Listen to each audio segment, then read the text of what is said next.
Welcome to Joe சமையல். இன்றைக்கி நம்ம வீடியோவில் கேப்சிகம் எக் ரைஸ் எப்படி பண்ணுறதுன்னு பார்க்கலாம். கடாயில் தேவையான அளவு எண்ணெய் ஊற்றிருக்கேன்.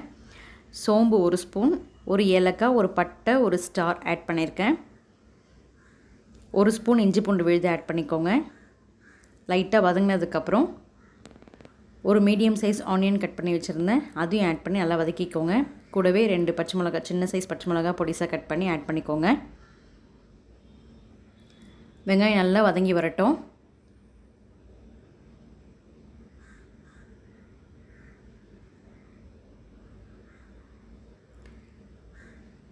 இந்த டிஷ்க்கு நம்ம தக்காளியில் ஆட் பண்ண போகிறது இல்லை ஃப்ரெண்ட்ஸ். நெக்ஸ்ட்டு ஒரு கேப்சிகம், அதாவது குடமிளகாய் ஆட் பண்ணிக்கோங்க. கொஞ்சமாக கருவேப்பிலையும் ஆட் பண்ணி நல்லா வதக்கி விட்டுக்கோங்க. நம்ம இந்த ரெசிபி பாஸ்மதி ரைஸ்லையும் செய்யலாம். நான் இன்றைக்கி நம்ம வீட்டில் நார்மலாக வடிப்போம் இல்லையா, சாப்பாட்டு அரிசி, அதில் தான் நான் இன்றைக்கி லஞ்சு ப்ரிப்பேர் பண்ணியிருக்கேன். ஸோ சாப்பாடை நல்லா உதிரியாக வடித்து வச்சுக்கோங்க. 2 முட்டையில் கொஞ்சமாக மஞ்சத்தூள் ஆட் பண்ணி நல்லா பீட் பண்ணி ரெடியாக எடுத்து வச்சுக்கோங்க.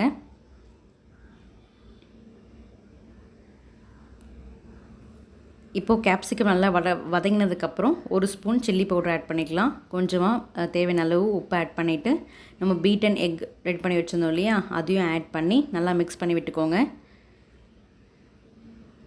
அந்த உப்பு, சில்லி பவுடர் எல்லாமே அந்த எக்கோடு நல்லா மிக்ஸ் ஆகி வரணும். ஸோ ஜென்ட்லாக நல்லா மிக்ஸ் பண்ணி விடுங்க. சிம்லேயே இருக்கட்டும் ஃப்ரெண்ட்ஸ். நீங்கள் ஹையில் வச்சிங்கன்னா முட்டை சட்டுன்னு கருகிடும். ஸோ மீடியம் ஹீட்டில் வச்சு நல்லா மிக்ஸ் பண்ணிக்கோங்க. இப்போ ரைஸையும் ஆட் பண்ணி ஓவரால் நல்லா மிக்ஸ் பண்ணிக்கோங்க. இப்போ கொஞ்சமாக கரம் மசாலா ஜஸ்ட் ஒரு பிஞ்ச் அளவு ஆட் பண்ணால் போதும். ஏன்னா ஃப்ளேவர் உங்களுக்கு ரொம்ப ஹெவியாக இருக்கும். ஸோ ஒரு பிஞ்ச் ஆட் பண்ணால் போதும்.